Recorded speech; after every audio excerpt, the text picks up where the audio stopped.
중국 우한에서 시작된 신종 코로나 바이러스 감염증이 전 세계적으로 확산되고 있습니다. 철저히 대처해서 이번에도 물리쳐야 합니다.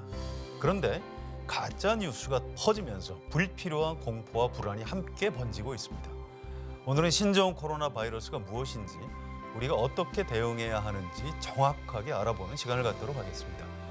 한겨레 이근영 선임 기자, 한겨레 21 이재호 기자 나오셨습니다. 두 분 어서 오세요. 네, 안녕하세요. 안녕하세요.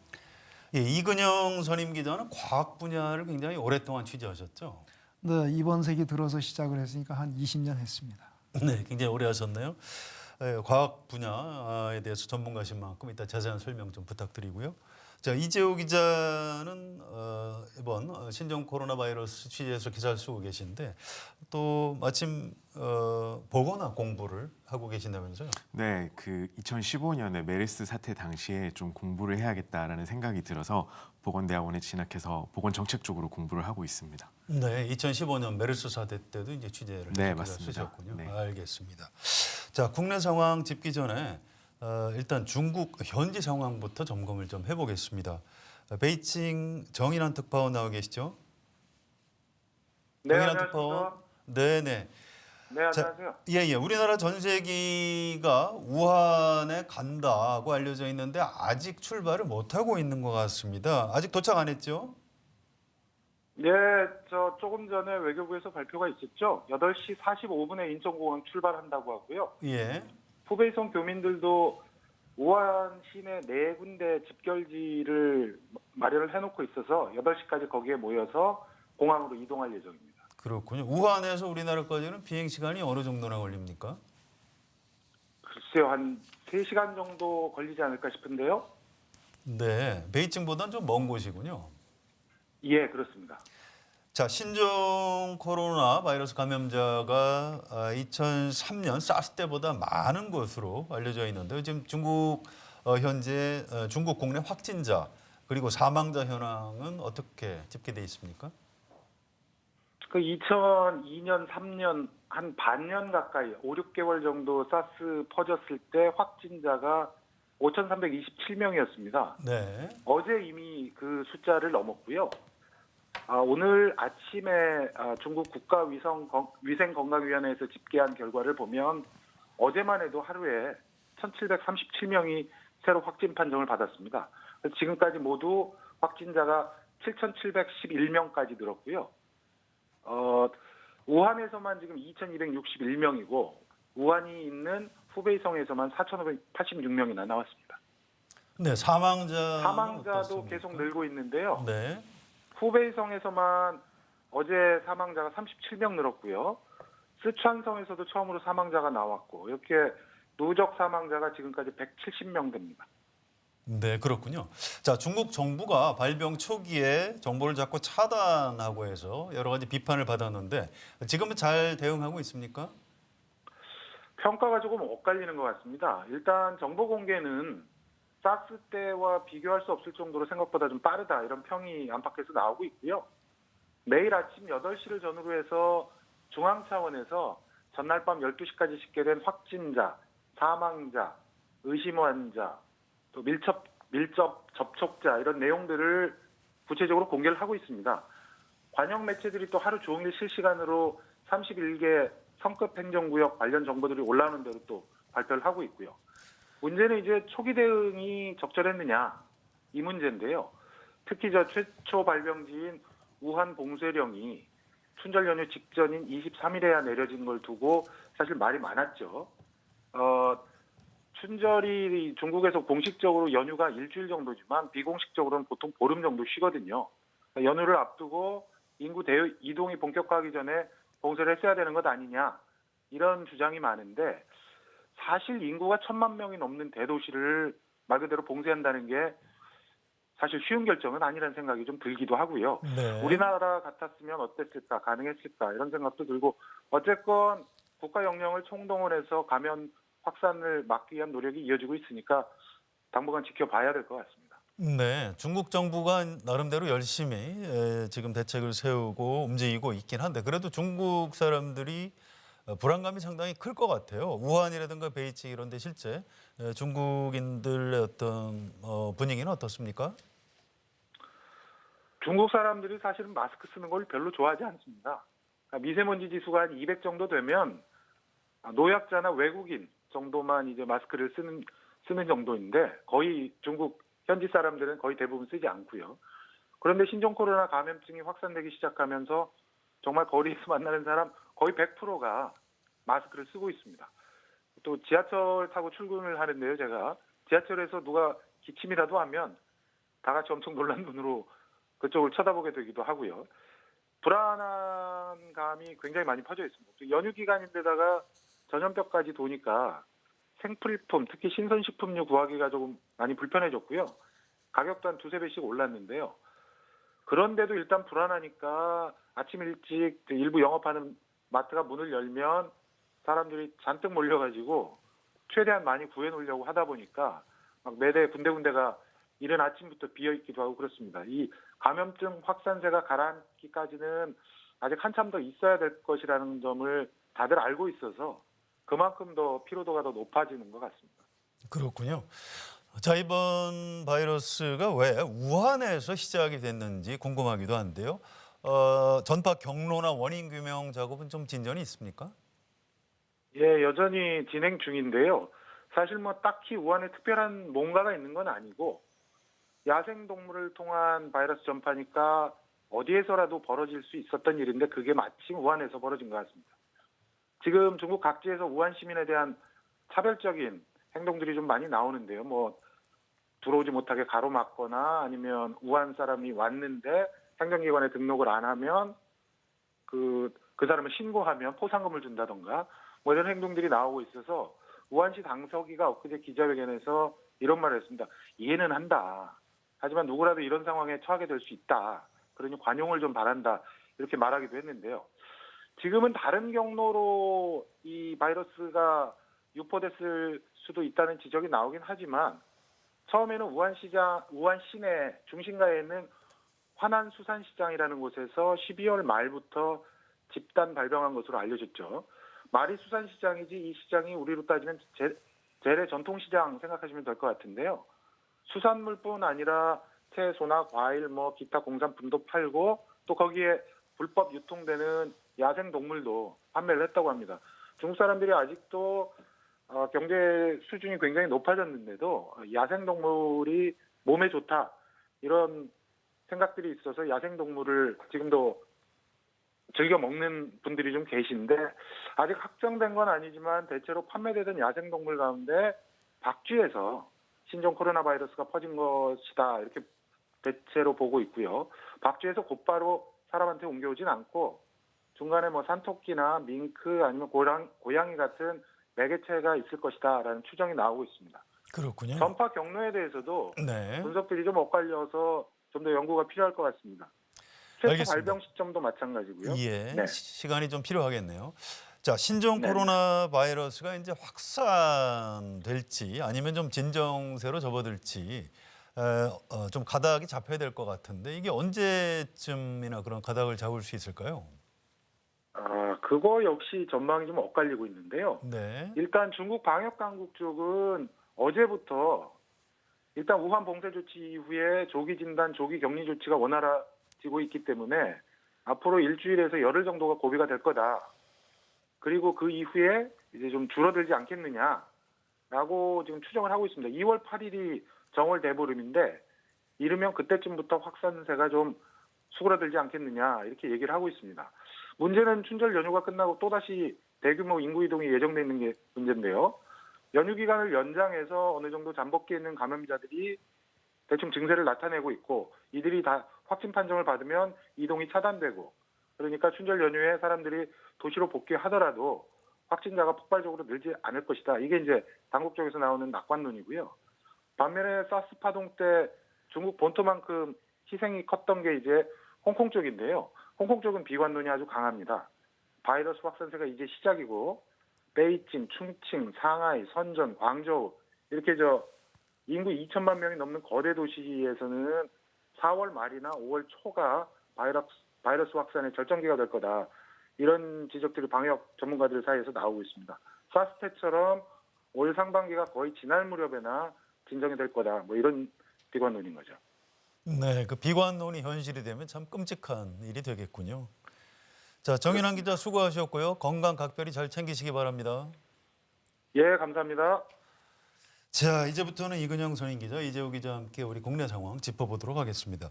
자, 우한 전세기가 간다 했는데 왜 이렇게 늦어진 겁니까, 이재호 기자? 네, 제가 오늘 아침에 우한 현지에 있는 교민들 몇 분하고 이야기를 나눴었는데요. 원래는 오후 3시, 5시 이렇게 2번 나눠서 비행기가 출발할 예정이니 오전 중에 집결을 해달라 이렇게 했는데 어제 자정께 밤 늦게 다시 공지를 해서 비행기를 연기하겠다고 영사관 쪽에서 밝혔다고 합니다.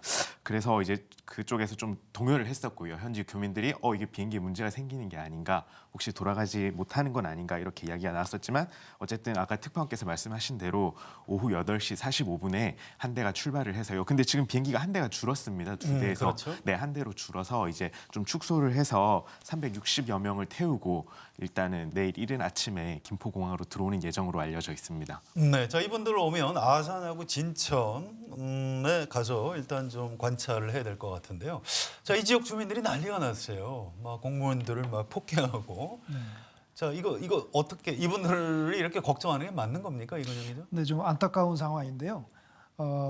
이번 코로나 바이러스의 경우에 코로나 바이러스의 성격이 지난번 메르스 중동 호흡기 증후군, 그다음에 사스 있었지 않습니까? 급성 중증 호흡기 증후군 모두 다 코로나 바이러스가 원인인데요. 이 코로나 바이러스는 공기를 통한 감염, 그러니까 지역사회에 이렇게 막 돌아다닌다고 해서 걸리는 질병이 아니고요. 비말 감염이라고 합니다.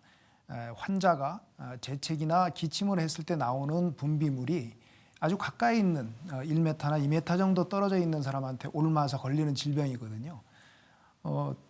우한에서 돌아오시는 분들이 수용되는 그 시설에서 지역 주민들하고 어느 정도 떨어져 있다면 지역 주민들이 결코 우려할 상황은 아닌 겁니다. 알겠습니다.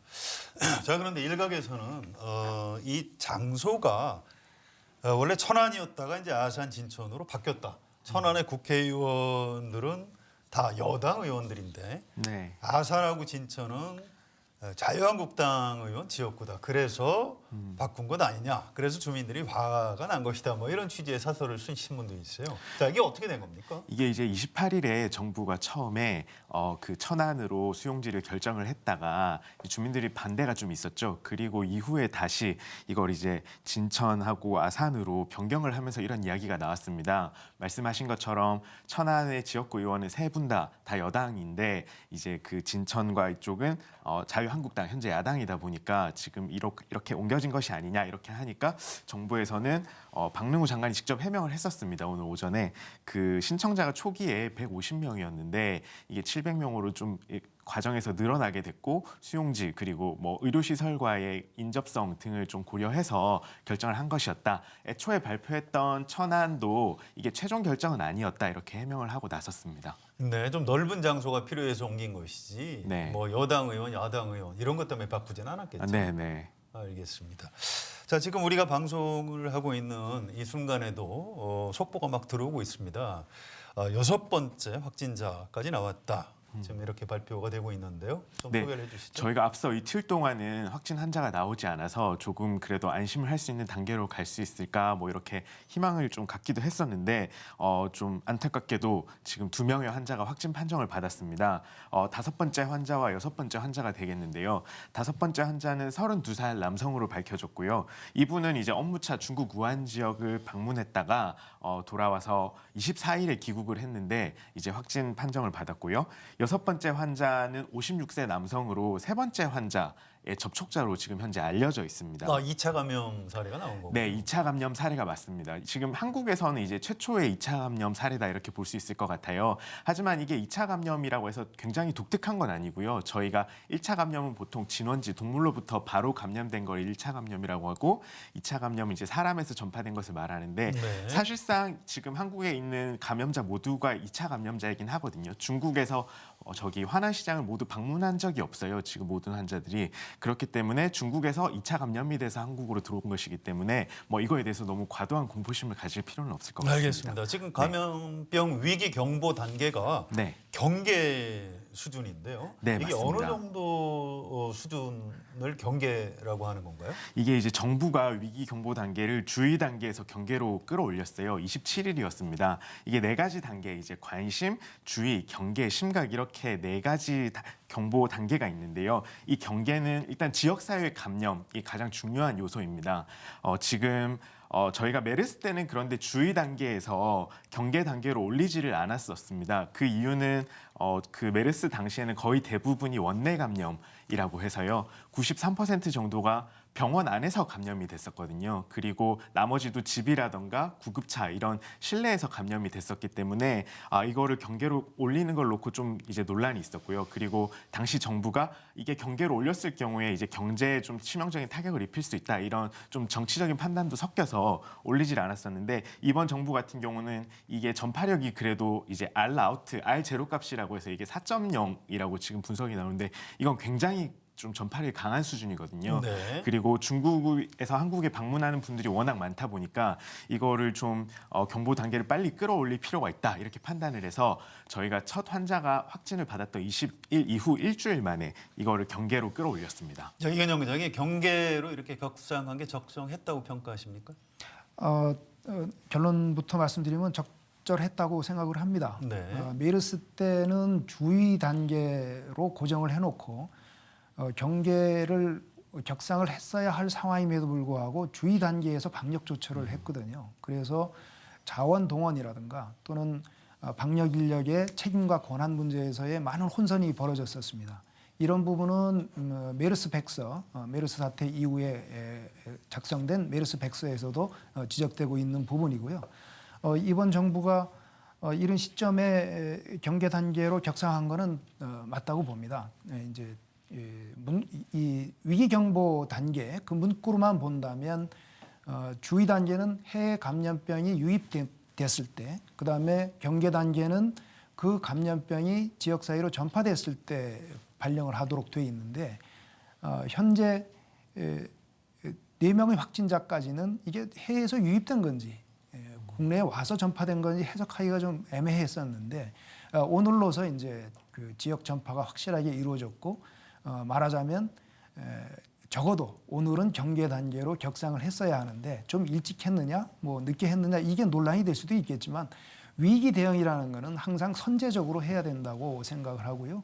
그런 측면에서 보면 일찌감치 경계 수준으로 격상시킨 것은 올바른 판단이었다고 생각합니다. 그렇군요. 제가 네. 한 가지 더 덧붙여서 말씀을 드리면요. 네. 주의 단계에서는 그 책임자가 질병관리본부장으로 일단은 명시가 됩니다. 그리고 경계 단계에서는 보건복지부 장관으로 약간 그 컨트롤 타워라고 할까요? 이런 게 격상이 되거든요. 네. 이게 경계로 끌어올리게 되면 이제 부처 간에 협조가 이루어진다고 해요. 일단 그 주의 단계에서는 질병관리본부장이 뭐 기재부라던가 국방부, 행안부에 뭐 도움을 요청하기가 어려운데요. 지금 경계로 올린 이후에는 복지부가 좀 요청을 해서 예산을 편성한다던가 이런 게 조금 더 신속하게 이루어질 수 있다는 장점이 있습니다. 그렇군요. 네. 자, 이건영 기자, 과거 사스나 메르스 때에 비해서 지금 우리 정부 대응 잘 하고 있다고 봐야 됩니까? 전반적인 평가를 좀 부탁합니다. 네, 메르스, 사스, 신종 코로나 이렇게 3자를 상대 비교한다면 베스트 최상급이라고 평가를 할 수 있습니다. 하지만 아주 잘하고 있다네. 절대 평가로 보면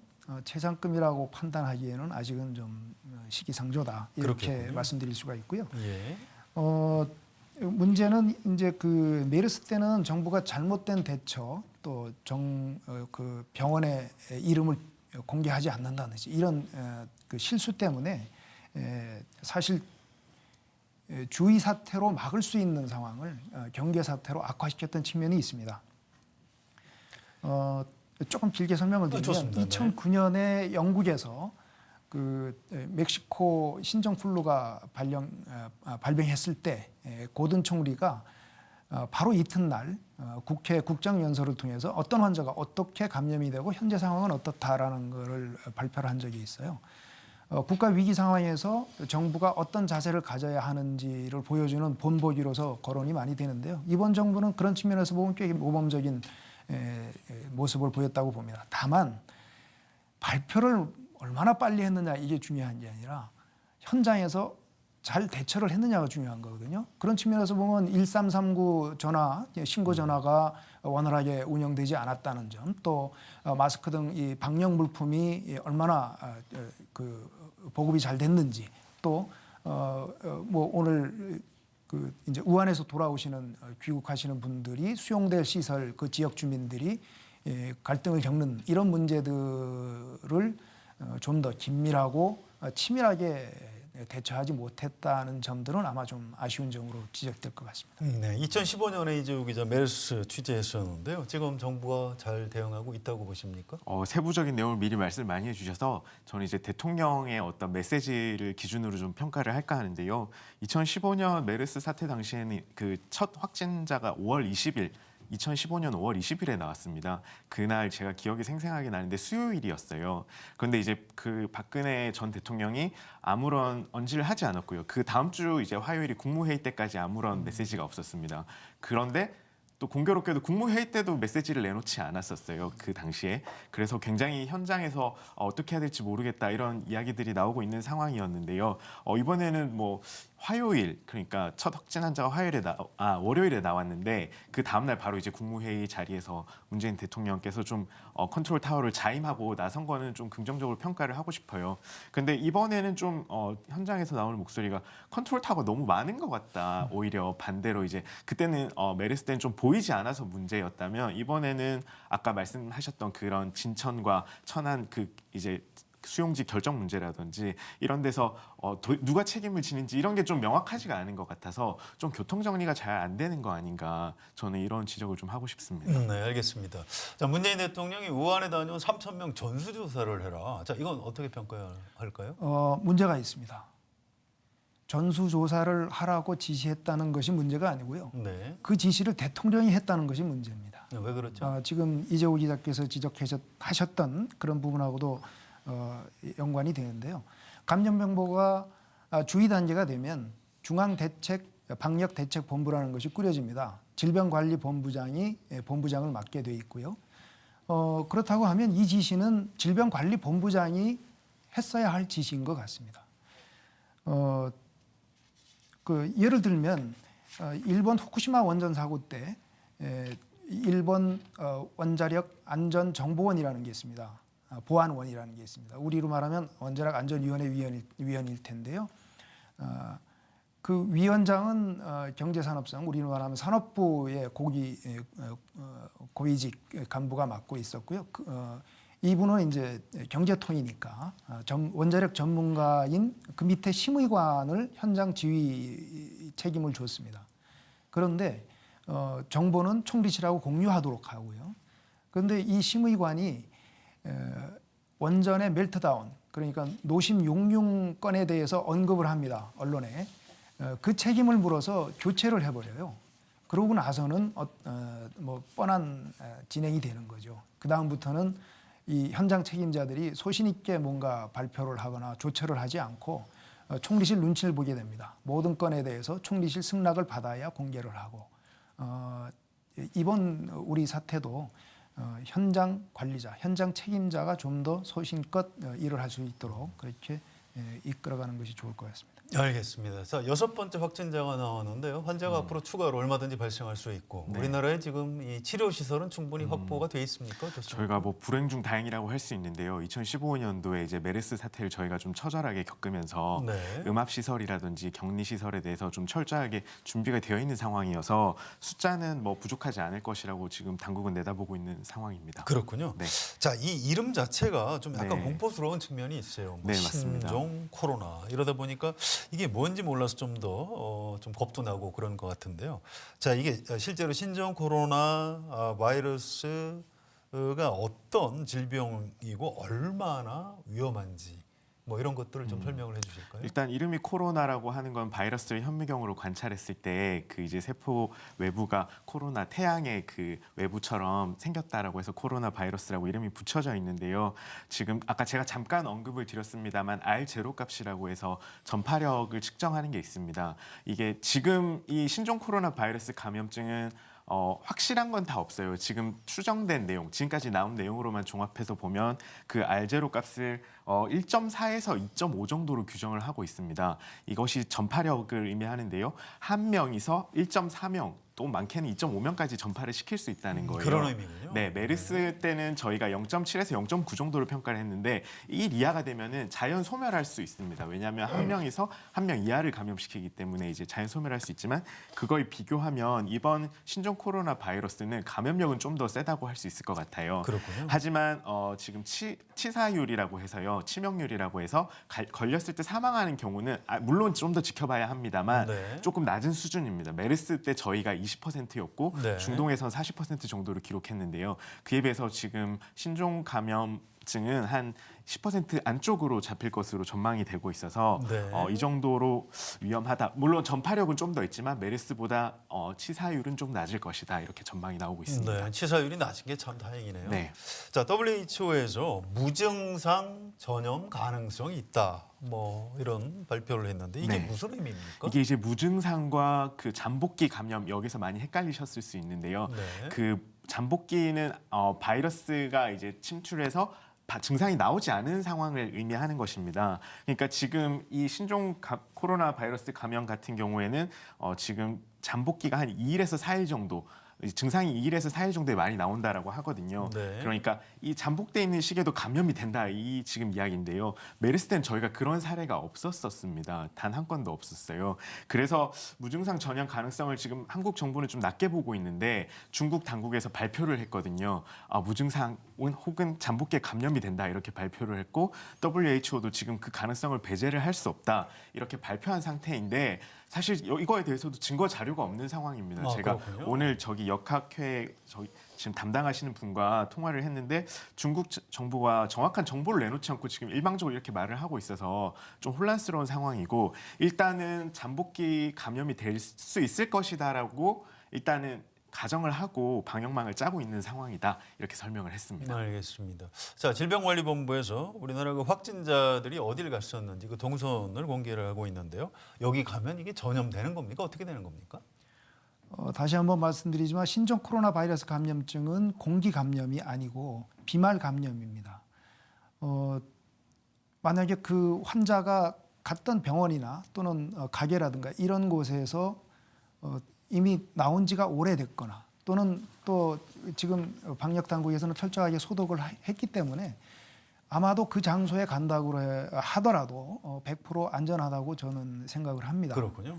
다만 질병관리본부가 그곳을 공개하는 이유는 혹시라도 그 확진자가 있었을 당시에 그곳에 머물렀던 분들이 그 병원 명단이나 가게 명단을 보면 내가 그때 갔을 때 저 사람하고 밀접 접촉 말하자면 가까이 있었구나 이거를 인지하게 되면 질병관리본부에 신고를 하고 그 신고는 왜 중요한가 하면 본인 자신도 질병에 걸릴 수 있는 확률이 있는 거고요. 그렇죠. 본인뿐만이 아니라 자기 가족, 주변인들한테까지도 피해가 갈 수 있으니까 신고를 해달라 이런 취지로 생각합니다. 그런 취지인 거지. 거기 가면 그 바로 걸리는 건 아니군요. 네, 100%안 걸린다고 저는 확신합니다. 예, 추가할 말씀. 네, 있으세요? 저는 이제 2015년 메르스 사태를 좀 다시 한번 언급을 하고 싶은데요. 좋습니다. 당시 환자가 186명이었습니다. 네. 그 중에서 183명이 실내에서 감염이 됐습니다. 92.5%는 병원 내에서 다 감염이 이루어졌고요. 그리고 집, 구급차 아까 말씀드렸었죠. 그 실내에서 다 이루어졌고 그 파악되지 않은 경로가 파악되지 않은 3건 중에서도 제가 그 역학조사 보고서를 쓴 분하고 이야기를 했었는데 단 한 명만 그 버스 안에서 감염된 게 아닌가 이런 추정만 가능하다라고 했었거든요. 그렇기 때문에 그 아까 말씀하신 것처럼 뭐 그 멀티플렉스 그 영화관이라든지 이런 야외에서 이렇게 감염될 수 있는 가능성이 굉장히 낮다고 말씀드릴 수 있을 것 같고 그 수용지를 결정하는 것만으로 이렇게 들어오면 안 된다라고 하는 거는 조금 이제 과할 수 있다 이렇게 과학적으로는 그렇다 이렇게 말씀을 드리고 싶습니다. 네, 저도 뭐 이번 주말에 영화를 좀 보러 가려고 했는데 뭐 마음 놓고 다녀와도 되겠고. 크게 문제는 마스크를 꼭 쓰시고. 네, 가실 때 마스크 꼭 사용하시고요. 자, 그런데 이 중국 사람들 아예 뭐 들어오지 못하게 해야 된다. 뭐 이런 주장을 하는 자유한국당 의원들도 있고요. 좀 이 궁금한 게 그럼 중국에서 아예 사람이 못 들어오게 하면 신종 코로나가 안 들어오는 건가요? 글쎄요, 신종 코로나 바이러스 감염은 인간을 숙주로 합니다. 어떤 특정한 인종을 숙주로 하는 건 아니죠. 중국 우한에서 입국하는 사람들을 감시하자 이런 주장은 어느 정도 타당성이 있을지 몰라도 네. 중국인의 입국을 금지하자는 것은 과학적으로도 맞지도 않고요. 인종차별이라는 측면에서 도덕적으로도 옳지 않습니다. 자유한국당 대표가 신종 코로나 감염증에 걸렸다고 해서 네. 마을 사람들이 자유한국당 당원하고 가족들은 다 나가라. 이런 거하고 같은 아, 얘기 그렇군요. 아닌가요? 네. 그렇게 설명하시니까 아주 쉽게 좀 네. 이해가 되는 것 같습니다. 그리고 정치를 하는 공당으로서 애교적으로도 옳지 않습니다. 네.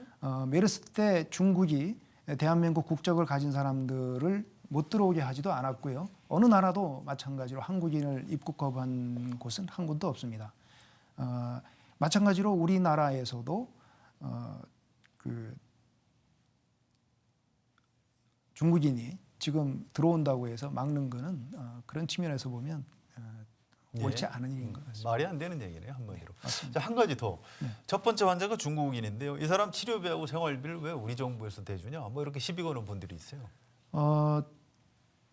제가 학창 시절에 애교는 상호 호혜 평등의 원칙에 바탕을 한다 이런 말을 배웠습니다. 예. 그때 당시에는 낱말 자체를 이해하기 어려운 말이었는데요. 실제 사회에서 작동하는 것을 보면 굉장히 중요한 원칙이었던 것 같습니다. 메르스 때 우리나라 환자가 보통 이제 번호로 매기죠. 10번 환자가 중국으로 건너갔습니다. 건너가서 한 수십 명을 감염시키고 이분들이 모두 다 입원해서 치료를 받았거든요. 그때 그 치료 그렇다고 해서 중국 정부가 당시에 한국 정부나 환자 개인에게 손해배상을 청구했다는 그런 얘기 그런 들어본 적이 없죠? 없습니다. 그렇습니다. 네. 예. 당시에 치료비 입원비가 한 1억 원 가까이 뭐 액수가 정확한 건 아닙니다만 들었다고 하는데 중국 정부가 부담을 했고요. 한국 정부도 마찬가지로 우리나라에 치료했던 중국인 환자의 입원비 치료비 모두 부담했습니다. 네, 너무나 당연한 건데 제가 좀 너무 수준 떨어지는 질문을 해서 죄송합니다.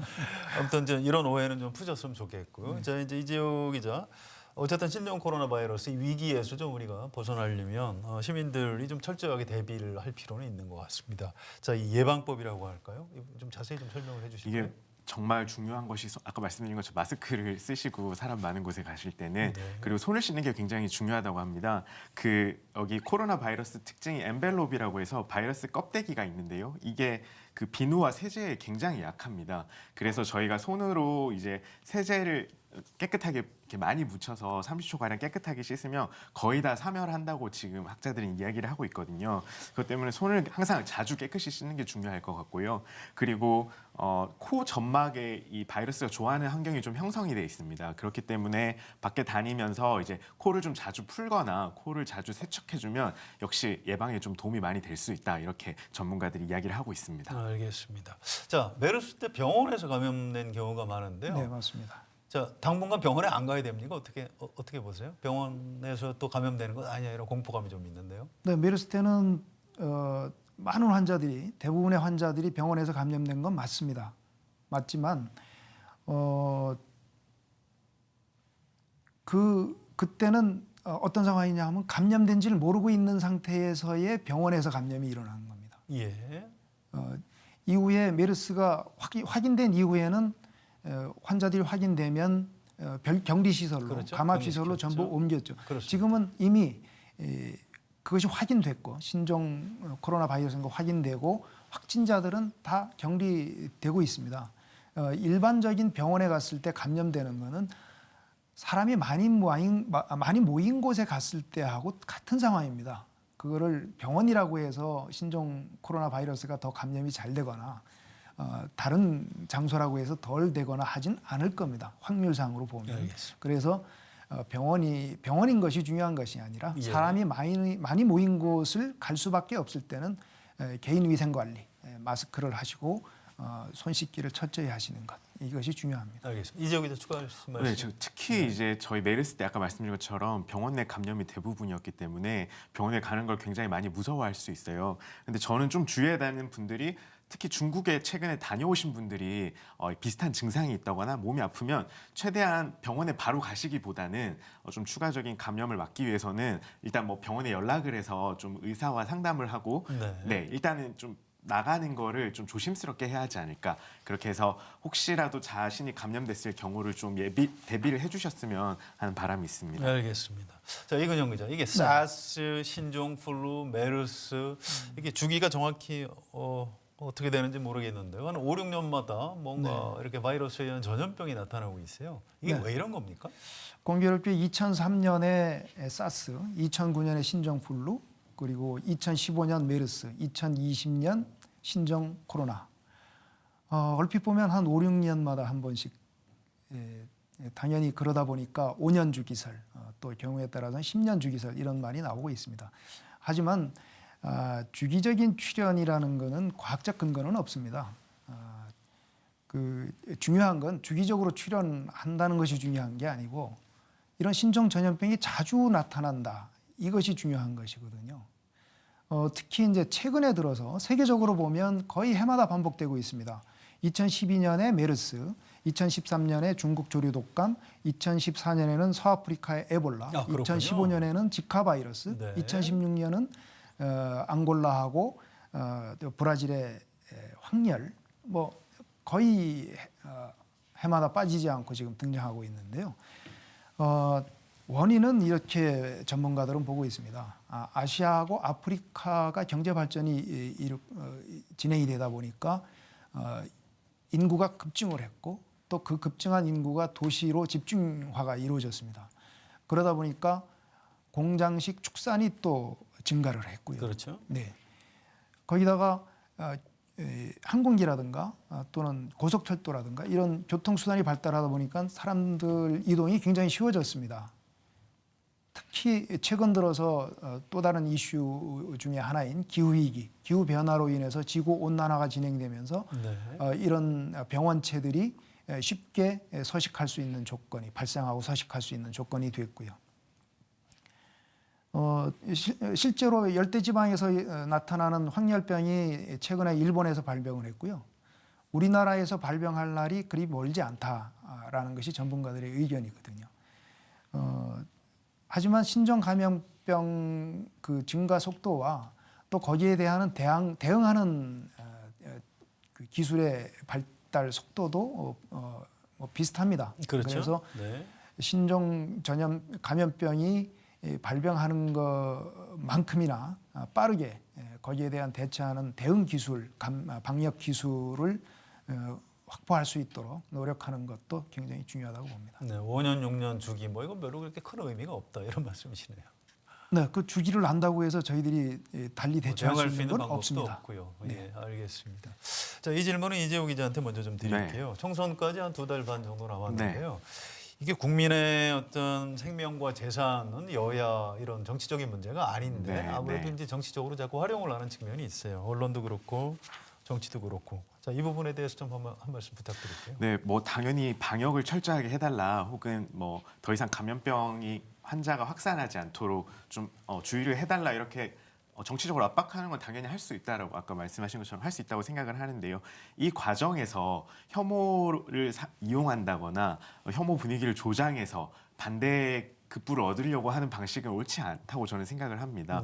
뭐 중국을 일방적으로 입국시키지 말라든지 이런 좀 주장은 무리하지 않은가 이런 생각이 들고요. 뭐 예컨대 정말 그렇게 요구하는 대로 중국을 입국 거절시켰다가 저희가 더 큰 뭐 경제적 보복이라든지 그런 경우에 처했을 때는 과연 그 책임은 누가 지게 되는 것인지 그런 것도 좀 신중하게 생각해보고 정치를 해야 하지 않을까 이런 생각이 듭니다. 네. 자, 이근영 선생님이죠. 네, 우리가 세월호 때 참 민망스러운 장면들을 많이 봤습니다.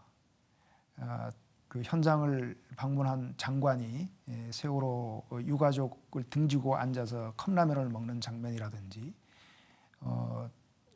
지원을 하러 갔다가 사고로 사망한 헬기 소방대원들 연결실장에서 웃으면서 기념 촬영을 하는 장면, 또 청와대 대변인이 방송을 앞두고 활짝 웃는 모습, 세월호 현장에 가서 기념 촬영하는 장면, 참 눈살을 찌푸리는 장면들을 많이 봤습니다. 제 생각에는 국민들의 눈높이가 그렇게 낮지 않을 것 같습니다. 만약에 총선을 앞두고 정치인들이 카메라에 한번 비춰볼 요량으로 병원을 방문한다든지 또는 한창 눈꽃들 새 없이 바쁜 의료진을 붙잡고 어떤 그 행위를 한다든지 하는 거를 보면 표를 얻기는커녕 표가 뚝뚝 떨어지는 소리가 날 것 같습니다. 네, 정치적으로 악용하지 말라 그런 말씀이시고요. 자, 이제 마지막 질문인데요. 역시 걱정은 이 신종 코로나 바이러스가 우리나라에서 이제 어떻게 될지 이 전망 부분입니다. 마무리 발언 겸해서 우리가 어떤 자세로 이 질병의 확산 추세 같은 걸 좀 잘 관찰하고 대처해야 할지 발언을 좀 부탁드립니다. 일단 전문가마다 조금 기간을 놓고는 의견이 갈리긴 합니다만 최소 이제 3주 그리고 길면 뭐 2달, 3달까지도 이 사태가 좀 이어질 것으로 볼 수밖에 없습니다. 그렇기 때문에 지금 당장 뭔가 뭘 해야 돼 이렇게 급박하게 하기보다는 좀 차분하게 저희가 정확하게 알고 있는 지식을 판단으로 대응을 해야 할 것 같고요. 어쨌든 오늘 확진 환자가 나왔기 때문에 최대 잠복기인 14일까지는 저희가 계속 상황을 지켜봐야 할 것이고요. 이 과정에서 너무 소모 아까 말씀하셨던 정치적이라든지 저희 국민들의 어떤 정서적인 소모가 많이 일어나지 않아야겠다 이렇게 말씀을 드립니다. 네, 알겠습니다. 자, 이건영 기자. 네, 메르스 사태 같은 경우 2015년 5월 20일 발생을 해서 정부가 사실상 종료를 선언한 거는 7월 28일입니다. 한 70일간 지속이 됐는데요. 그때는 뭐 여러 가지 정부의 미숙한 대처 이런 것들이 복합작용을 해서 그렇게 길어졌을 수도 있고요. 이번 같은 경우에 아직은 안심할 수 있는 거는 3차 감염이라고 할까요? 전혀 정부의 통제하에 있지 않은 감염이 아직은 발생하지 않았기 때문에 적어도 우리나라 한국 입장에서는 지금부터 철저하게 방역 체계를 잘 갖추어 간다면 중국의 그 신종 코로나 유행이 언제 사그라들지 여부에 상관없이 우리가 철저하게 관리를 할 수 있을 것 같고요. 중국 코로나 바이러스 감염 추세가 언제쯤 꺾어질 것인지 이 부분은 뭐 전문가들 의견 지켜보면서 우리도 함께 살펴봐야 할 것 같습니다. 알겠습니다. 자, 이건영 선임 기자, 이재우 기자 오늘 수고 많이 하셨고요. 두 분도 건강 잘 챙기시기 바랍니다. 네, 감사합니다. 바이러스는 인류보다 훨씬 먼저 지구에 존재했고 언젠가 인류가 멸망한 이후에도 존재할 것입니다. 인류는 이번에 출현한 신종 코로나 바이러스 백신을 개발하겠지요. 그렇지만 머지않아 또 다른 변종 바이러스가 나타날 것입니다. 바이러스는 인간이 영원히 더불어 함께 살아가야 하는 운명 공동체인지도 모르겠습니다. 그래서입니다. 우리가 경계해야 할 것은 어쩌면 바이러스가 아닐 수도 있습니다.